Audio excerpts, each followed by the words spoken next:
What's going on, everyone? Welcome back to the Cleveland Pulse YouTube channel. I am your host, Justin Harold, and with me today, not always, but sometimes, my co-host, Logan LeDuc, filling in for Jeff on this one. As I stated in my bronze video, Jeff, newly married man to his beautiful wife, Miranda Jeffrey. Santa. So get that in there again really quickly. So Jeff's on his leave for this week, and Logan and I are filling in on duties, but mostly just having a casual conversation about your Cavs, since me and Logan haven't really talked one-on-one or together in a bit. So we'll get his thoughts and my thoughts and just be a little bit casual about this. But Logan, how you been, brother? A little under the weather, but we're getting through it. I think I don't even say it's under the weather. It's something about Austin. Did you ever hear about the safari dust, Justin? No, Apparently never. it comes through Austin, Texas from South Africa. Is what I'm hearing. There's a weird tint in the air and it makes people all stuffed up. And apparently that's what I'm feeling. That's what I was told by a professor at UT, Really? for whatever it is. Maybe I'm not even saying the term right, honestly, but yeah, it's 104 degrees here, and not looking like it's getting any colder anytime soon. And yeah, it's a weird tint outside, so it's been funky, but overall I'm doing okay. I don't envy you. I'm a cold person at heart, so I'm with you, Cleveland, baby. I would never survive Texas for too No, long. I'm But barely surviving. you know what's not in Texas? The What's Cavs. that? That's right, the Cavaliers. Unfortunately for you, you Yes, get the number one pick over got there my this year. Wembenyama like about an hour and a half away, but Yeah, not but my.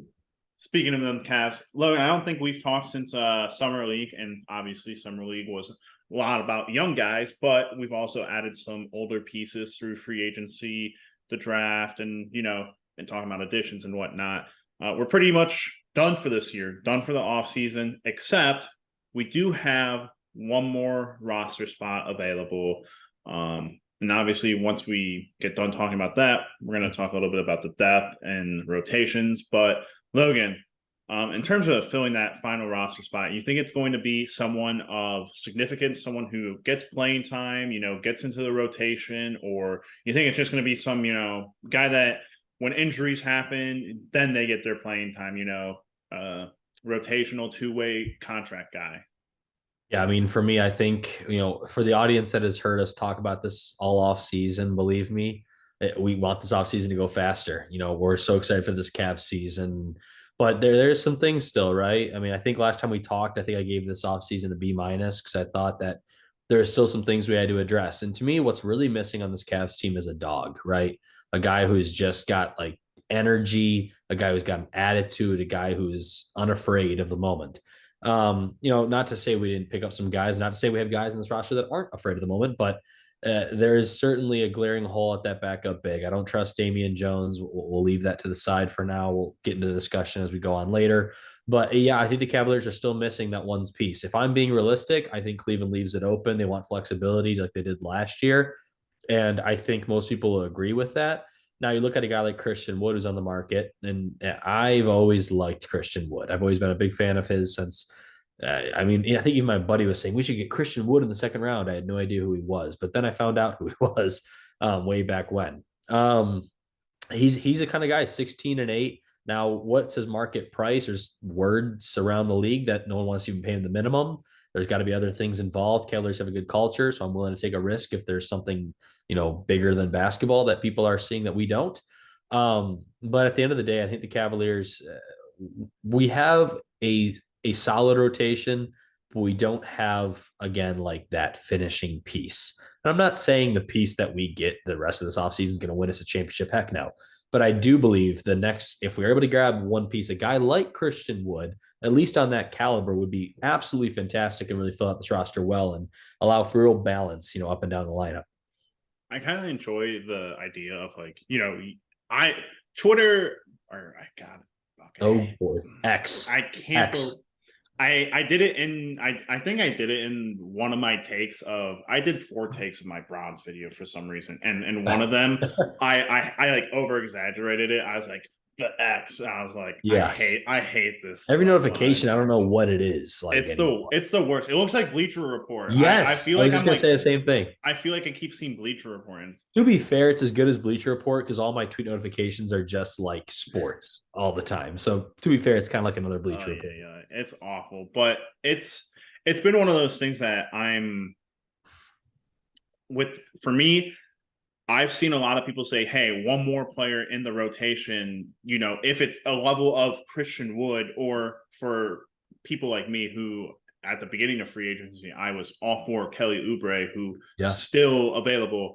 You know, I think those are players who knows what the reason they're not getting the contracts that they wanted, or maybe, you know, they were asking for too much, and the teams that were interested filled those holes, and now they have no market. Now they have to take the minimums. But a guy like Kelly Oubre, who is capable of averaging 20 points a game, you know, that's hard to come by. And to think he's not going to get picked up, I think he could be a real contributor into the rotation, into the depth chart. But, you know, significant players like that. And then, you know, there's the flip side of it where you just go and you get a vet and you get someone who's going to be, you know, just sitting on the bench like Robin Lopez all season long and getting garbage time. But But I think I, that's something that you bring up a good point, though. That's the thing that people need to understand is a lot of people look at Kelly Oubre and they're like, yeah, he had 20 points per game on a bad team, or he was a really bad 3-point shooter with all the advanced metrics and stuff.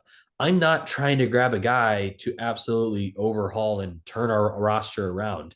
I'm trying to get a complimentary piece. Now, to be fair, yes, there is some glaring holes. Both these guys clearly have something wrong.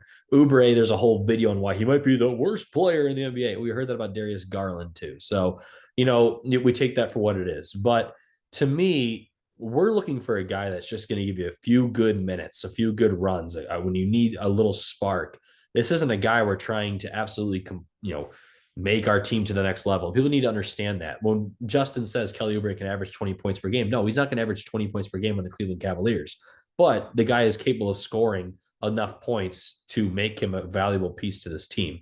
There is guys out there, and yes, there is holes in their game, but I think with the way the roster is constructed, with the way the guys we picked up, with the team that we had last year, we're not asking for to go, go yard here. We're asking for just a complimentary piece. I think my like perfect comp of what Kelly Oubre would be on this team is just like Chetty Osman, you know, the guy who's like not afraid to just haul up a bunch of threes. And you know, if he gets going, he gets going. If he doesn't, you know, it's like, all right, you're getting yanked, and that's it. Sure. And that's the thing. Like, if you get a guy who can catch fire, get a guy who can catch fire. If you can get a guy who fills the big man, you know, the big man spot like Wood, go and get him. But the Right. only other person that I've thought of, and I don't think that he's signed anywhere as of right now, but Serge, you know, Logan, you talked I a lot liked him about him. last year. I Yeah, wanted him last year. I still think that, like, hey, you get him on 10 minutes per game. He's an easy guy that you sub in there for Jared Allen or for, you know, Evan Mobley. And I think, you know, he's a beef guy. He's a guy who's gonna get down in the dirt and, you know, give everyone their pushback and whatnot. But again, 15th rotation spot. We're gonna get into the rotation right now. But Logan, depth wise, I'm looking at the chart right here. ESPN's got us with Darius Garland, Donovan Mitchell. We're going to skip that 3 spot for now. Evan Mobley, Jared Allen. The obvious conclusion here, Max Strus is your 3. You add Georges Niang, Damian Jones, and now you're anti-Jerome. I apologize. And now you've got a couple new faces in this lineup, along with Karis LeVert, Isaac Okoro, Ricky Rubio, and Dean Wade.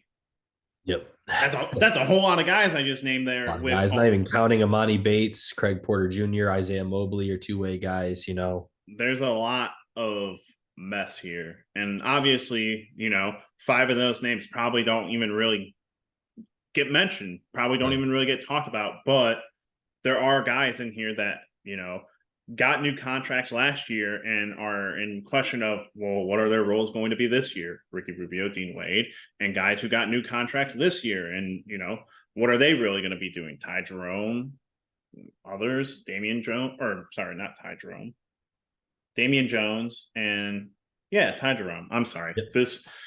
The ESPN thing is going off in my ears right now, but there's a lot going on. Logan, your thoughts on the depth chart as of right now? Let's put Struess in the starting five. Let's just do that and knock it out. To me, from there, it's pretty open. But I think the way you start a season is you usually kind of start with your veterans. You let your young guys get their feet wet, get them in garbage time. Like, I mentioned Amani Bates can be a big factor for us this year, and yes, he can. But it's a matter of don't force the minutes, right? I mean, like I give him the minutes when the time is right, certainly, and then if he's performing, don't put him in garbage time. That's kind of my point with Amani Bates. But let's talk. Okay, 6-man Levert. I'm going to put Karras there at the 6-man spot. 7. This is where things get a little dicey. So I said last year Isaac Okoro needs to start or not play at all because I felt like Isaac Okoro was a lot better when he was with the starters. And then when he was on the bench, he just never really got a rhythm coming off of the bench. So for my 7th man, I'm probably rolling Niang. And then again, it's Okoro or it's Wade.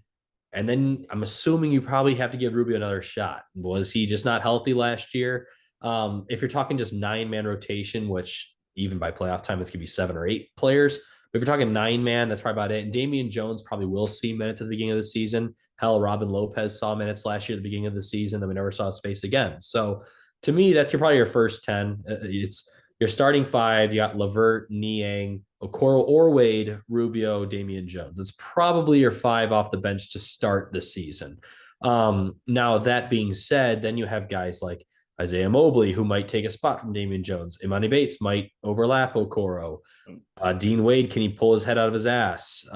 Ricky Rubio, if he's not healthy, is Craig Porter Jr. ready for the moment, or do you give Ty Jerome a look? I think you have to kind of start easy, make it simple for yourself. Your first 10 are kind of your veteran players who have been there, let everyone else kind of get their footing and bring them in gradually. Injuries are going to happen. It's a part of the game. Things are going to happen like that. Say Max Strus goes down for a week. You don't want to start Okoro. You don't really want to start Wade. Maybe you just thrust Imani Bates in there for the fun of it and just see what happens, see what sticks. That's what's fun. It's certainly, I always call it a good problem, the Cavaliers have. They do have all these pieces. The question is, are these guys actually contributors or are we giving them too much credit? I choose to think optimistically overall. So I think those are your 10. Those are your 10. You go with your veterans and then you feel it out from there. I think by the end of the season, we're looking more at Levert again. I think we're looking at Niang still at that point. Okoro and Wade are question marks. I think eventually see Imani.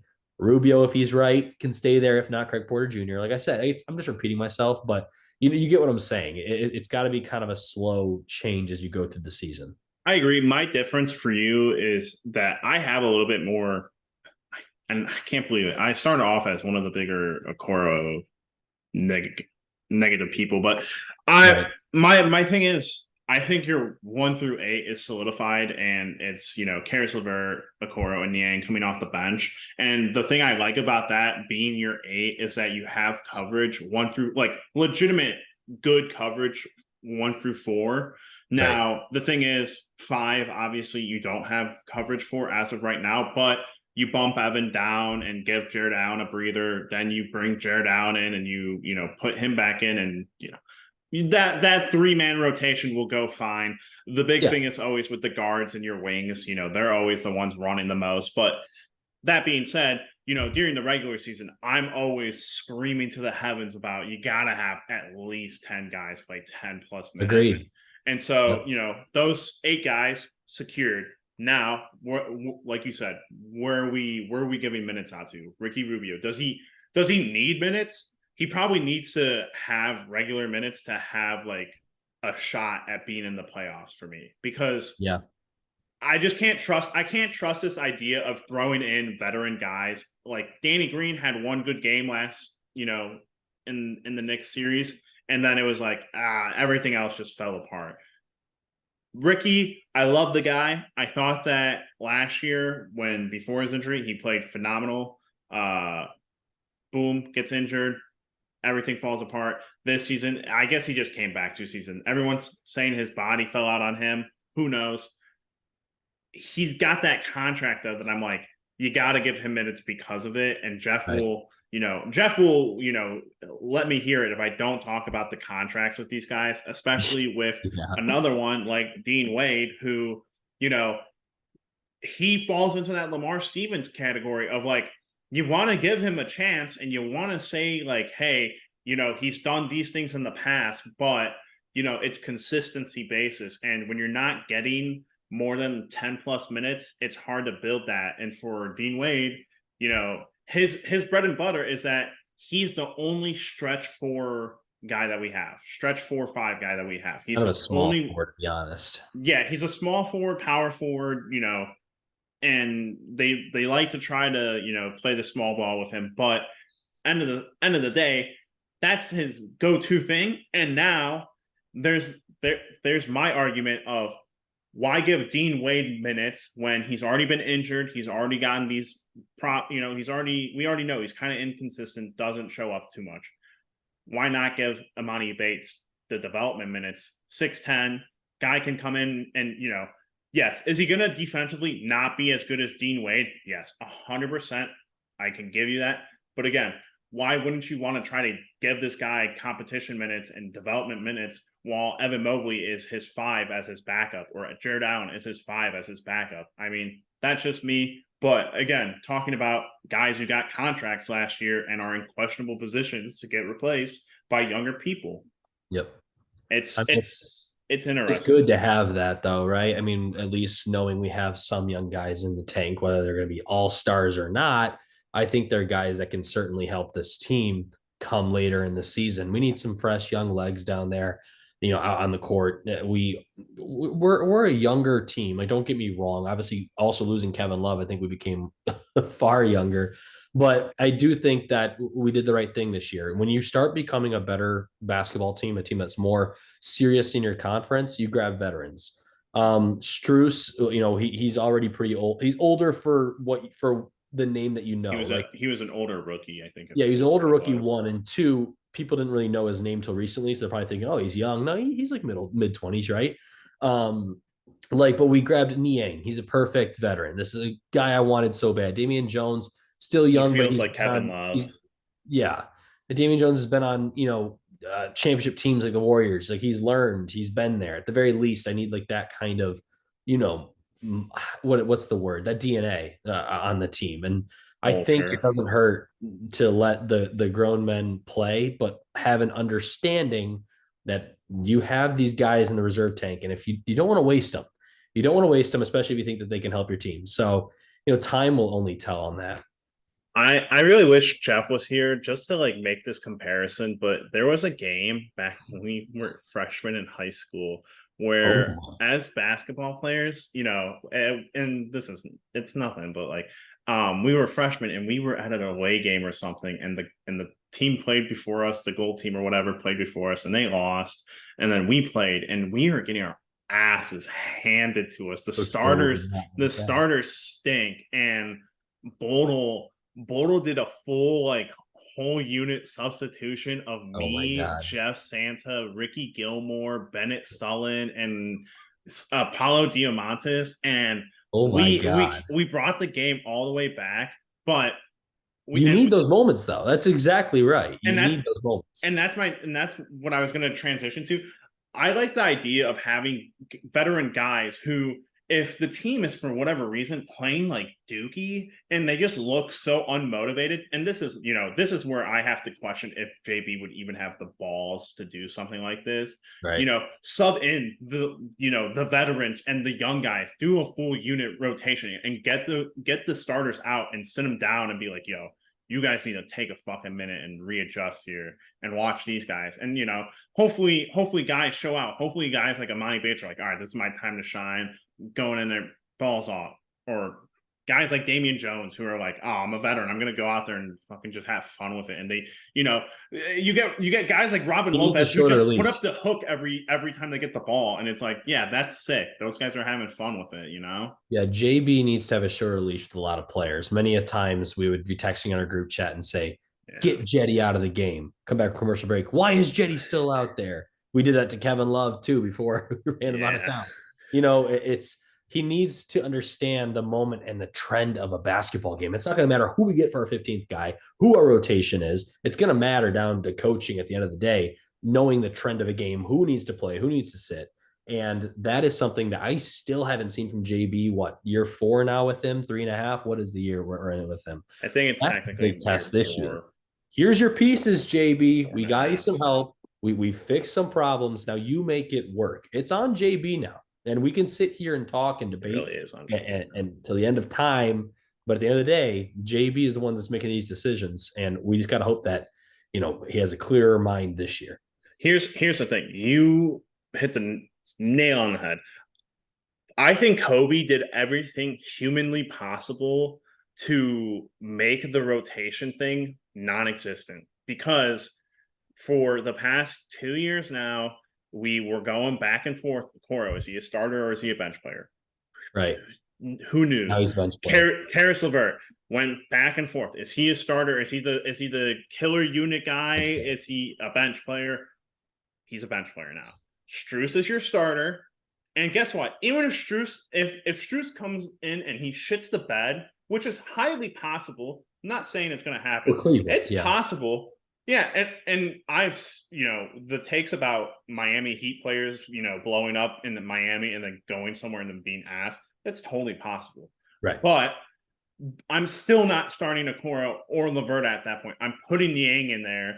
And if that fails, then we can blame Kobe. But at the end of the day, there's no longer this idea. Everyone is decided on Twitter, on probably most experts' minds. Strus will be your number 3, and everyone else is bench players coming. Who doesn't matter when they come out, but they're bench players, and it's not trying to force anything, and it's not trying to force guys to develop. We'll see how that works out for Okoro. He's up for an extension. I don't think he's going to get it, and he's going to have to really prove that he's worth bringing back, or that a team's worth taking a chance on him. Otherwise, he's going to be in China next year. I'm sorry. That was mean. If Jeff watches this one, he's going to laugh at that, but no one else will, though. No, I'm going to get flamed in the comments for saying that one. But Logan, anything else before we call this one quits? I'm just really looking forward to the offseason, because the Guardians have come out here and just told me we don't care about this season. To be fair, I was getting tired of watching them go up to 500, then lose 3, then 500, then lose 3. So whatever, I don't care anymore. Browns play tomorrow in the Hall of Fame game against the Jets. But I have always been a basketball guy through and through, and these off seasons are just torturous. Once you get past the initial free agency and the summer league, then you're just sitting here and waiting. And, I just want to get there. I want to see what this team has. The 15th man will be worked out, whether it's during the season, before the season, whenever it happens. I'm sure we'll be here to talk to all of you about it and get everyone's thoughts about it. But in the meantime, I don't know. I was trying to come up with a nice little wrap on that, a little bow to finish that off. Usually I'm good at that. I don't got one for you today. I think the safari dust is bothering me. Where the hell I called it? I'm gonna look that up right as soon as this is done. And I don't know what it's called. Something dust. I'll figure it out. But if that's true, that's actually kind of sick. But that's right, Logan. It doesn't matter if you can't figure out a way to tie it up, because I'm the one who has to do that today. Oh, that's right. Yes. Because with all that being said, we're all here at the end of the day. We're all here to go into the comment section and absolutely just congratulate Jeff on his marriage. Yes. And nothing else. As if anything, if you're going to go into the comments and say anything, just say congratulations, Jeff. And that's it. It doesn't even have to be anything basketball related. But then you have to go and like the video as well. And then you also have to go and share it with a friend that hasn't subscribed yet and tell them to subscribe. And then also hit the bell notification button, because that's what you all should have done by now. And that being said, we'll catch you all in the next one. Peace.